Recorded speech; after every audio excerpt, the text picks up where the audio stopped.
ও নূহ, তুমি তোমার কওমকে বলে দাও, ফাকুল তুস্তাগফিরু রাব্বাকুম, তোমরা তোমাদের রবের নিকট বেশি বেশি ইস্তিগফার পাঠ করো, কারণ ইস্তিগফার পাঠের কারণে তোমাদের উপর যে আযাব চলতেছে, বৃষ্টি বন্ধ হয়ে গেছে, সন্তান আদি হইতেছে না, আল্লাহ রাব্বুল আলামিনের খাইর ও বারাকাত কমে গেছে। তখন নূহ আলাইহিস সালাতু ওয়াস সালামকে ওহীর মারফতে বললেন তারা যেন বেশি বেশি আল্লাহর কাছে ইস্তিগফার বেশি বেশি যেন পাঠ করে। এই ইস্তিগফার পাঠ করার কারণে হযরত ইমাম ইবনে আহমদ ইবনে হাম্বল রাহমাতুল্লাহর যুগের একটা ঘটনা। হযরত ইমাম আহমদ ইবনে হাম্বল রাহমাতুল্লাহ আলাইহি এত হাদিসের পিপাসু ছিলেন, যেখানেই তিনি খবর পেতেন ওই জায়গায় কোন একজনের কাছে আল্লাহর রাসূলের একটা হাদিস লিপিবদ্ধ আছে, হযরত ইমাম আহমদ ইবনে হাম্বল রাহমাতুল্লাহ আলাইহি ওইখানে হাদিসটা সংগ্রহ করার জন্য ছুটে যেতেন।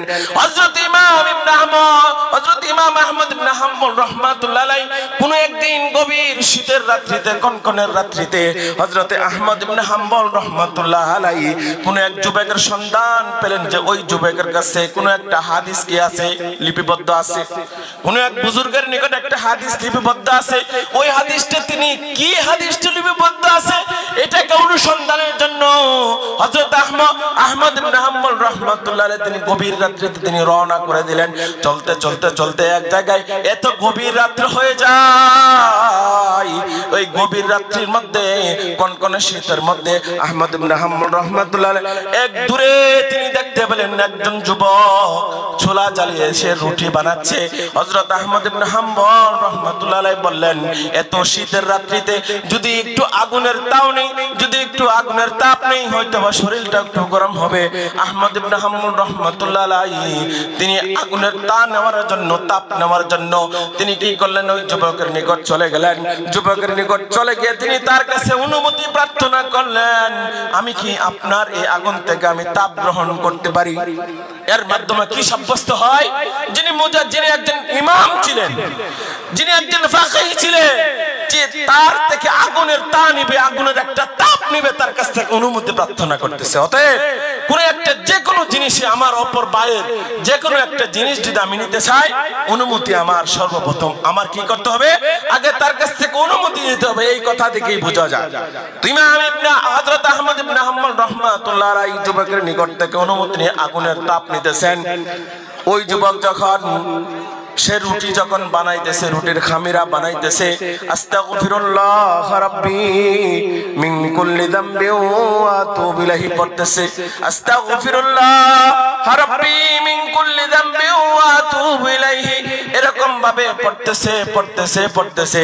হযরত আহমদ ইবনে হাম্বল রাহমাতুল্লাহ জিজ্ঞাসা করলেন, আমি দেখতেছি আপনি রুটির খামিরা বানাইতেছেন, ইস্তিগফার পাঠ করতেছেন, আমি দেখতেছি আপনি রুটি বানাইতেছেন, আপনি রুটি আগুনে আপনি তা দিচ্ছেন, আপনি ইস্তিগফার পাঠ করতেছেন। যুবককে জিজ্ঞাসা করলেন, আপনি এত ইস্তিগফার পাঠ করার কারণ কি হযরতে? ওই যুবক উত্তর দিল, এই ইস্তিগফার পাঠ করার কারণে আল্লাহ রাব্বুল আলামিন এই জামানার মুস্তাজাবুদ দাওয়াত আল্লাহ আমাকে বানিয়ে দিয়েছে। মুস্তাজাবুদ দাওয়াত মানে যে আল্লাহর কাছে যখন যা চাষনা করে, আল্লাহর কাছে যখন যা চাই, ইস্তিগফার পাঠ করার কারণে আল্লাহ রাব্বুল আলামিন সেটা তার থেকে কবুল করতে বাধ্য হন। হযরতে আহমদ ইবনে হাম্বল রাহমাতুল্লাহ আলাইহি বললেন, আমি আপনাকে দেখতে পাচ্ছি আপনি এত বেশি ইস্তিগফার পাঠ করতেছেন, আল্লাহ কি আপনার সব আশাই পূরণ করেছে? যুবক বলল, না, আল্লাহ শুধু এই ইস্তিগফার পাঠ করার কারণে আমাকে মুস্তাজাবুদ দাওয়াত বানিয়েছেন, আল্লাহ আমার সমস্ত মুনাজাত দোয়া কবুল করেছেন, কিন্তু একটা দোয়া এখন পর্যন্ত কবুল করে নাই। জিজ্ঞাসা করলো, কোন দোয়াটা আল্লাহর পক্ষ থেকে এখনো কবুল হয় নাই? ওই যুবক উত্তর দিল, আমি শুনেছি এই জামানার সবচেয়ে বড় ইমাম, এই জামানার সবচেয়ে বড় ফকিহ, এই জামানার সবচেয়ে বড় ওলি আমি শুনেছি ইমাম আহমদ ইবনে হাম্বল, আমি আল্লাহর কাছে দোয়া করেছিলাম, আল্লাহ মৃত্যুর আগে যেন এই জামানার সবচেয়ে বড় ফকিহ, এই জামানার সবচেয়ে বড় হাদিস পিপাসু আহমদ ইবনে হাম্বলের সাথে যেন আমার দেখা হয়ে যায়। হযরত আহমদ ইবনে হাম্বল নিজের পরিচয় দেন নাই, এখনো তিনি বলেন নাই আমি আহমদ ইবনে হাম্বল, তিনি এখনো ওনার পরিচয় দেন নাই। হযরত আহমদ ইবনে হাম্বল রাহমাতুল্লাহ আলাইহি এই কথা শোনার পর চোখ থেকে টপ টপ করে ওনার পানি পড়তেছে। জিজ্ঞাসা করলো, এই শাইখ আপনার চোখ থেকে কেন এভাবে পানি পড়তেছে? আল্লাহ রব্বুল আলামিনের কাছে কেন আপনি এত কান্না করতেছেন? ওই যুবককে তিনি উত্তর দিলেন, ও যুবক, আপনি তো এক জমানার আল্লাহর ওলি, আপনি আল্লাহর কাছে যাচনা করেছিলেন, আপনি আল্লাহর কাছে প্রার্থনা করেছিলেন, আপনি আল্লাহর কাছে চেয়েছিলেন আহমদ ইবনে হাম্বলকে দেখতে। আল্লাহ রব্বুল আলামিন আহমদ ইবনে হাম্বলকে আপনার কাছে এসে এনে উপস্থিত করে দিয়েছে। সুতরাং মুহতারাম হাজরিন, একটাই আজান হয়ে সাথে সাথে জামাত হবে, সব রেডি হয়ে বলে আপনি মুহতারাম হাজরিন, একটাই আজান হবে ইনশাআল্লাহ, এবং একটা আজান হওয়ার পর সাথে সাথে ইনশাআল্লাহ সুন্নত পড়ে জামাত হয়ে যাবে। যারা ওযু ইস্তেনজা যাদের প্রয়োজন, আমরা ওযু ইস্তেনজা সেরে আমরা দ্রুত চলে আসি। তো আহমদ ইবনে হাম্বল রাহমাতুল্লাহ আলাইহি দেখেন, এই ইস্তিগফার পাঠ করার কারণে ওই যুবককে এই জামানার এই যুগের মুস্তাজাব দাওয়াত বানিয়ে দিয়েছেন। মুহতারাম হাজরিন, সুতরাং আমার আপনার এই মুর্শিদের দরবার এত দামি দরবার, যেই দামি যত প্রকার যত গুনাহওয়ালা হয়ে হোক না কেন, যে যত গুনাহ করে থাকে হোক না কেন, বসে যান, ইস্তিগফারের মাধ্যমে গুনাহ মাফ করে দিবেন। আল্লাহ রাব্বুল আলামিন কালিমা শাহাদাতের মাধ্যমে আল্লাহ রাব্বুল আলামিন আমাকে আপনাকে সকলকে যদি ওয়াজিফা পাঠ করি, পাক্কা একজন মুমিন হিসেবে আল্লাহ রাব্বুল আলামিন কবুল করে নেবে।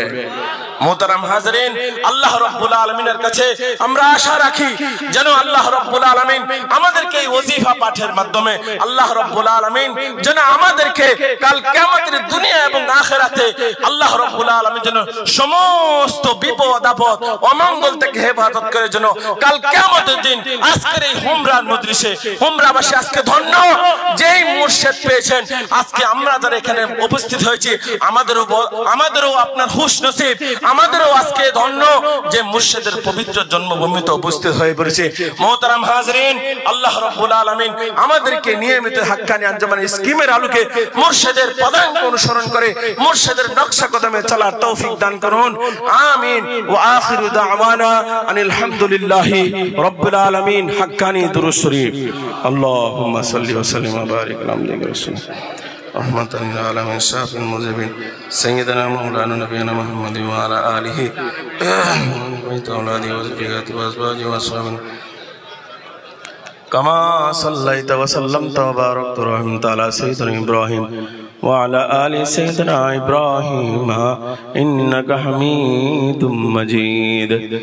আল্লাহুম্মা সাল্লি ওয়া সাল্লিম ওয়া বারিক আলা আবদিকা রাসূলিল কারীম রাহমাতাল লিল আলামিন কামা সাল্লাইতা ওয়া সাল্লামতা ওয়া বারাকতা ওয়া রাহমাতা আলা সাইয়্যিদিনা ইব্রাহিম ওয়া আলা আলি সাইয়্যিদিনা ইব্রাহিম ইন্নাকা হামিদুম মাজিদ।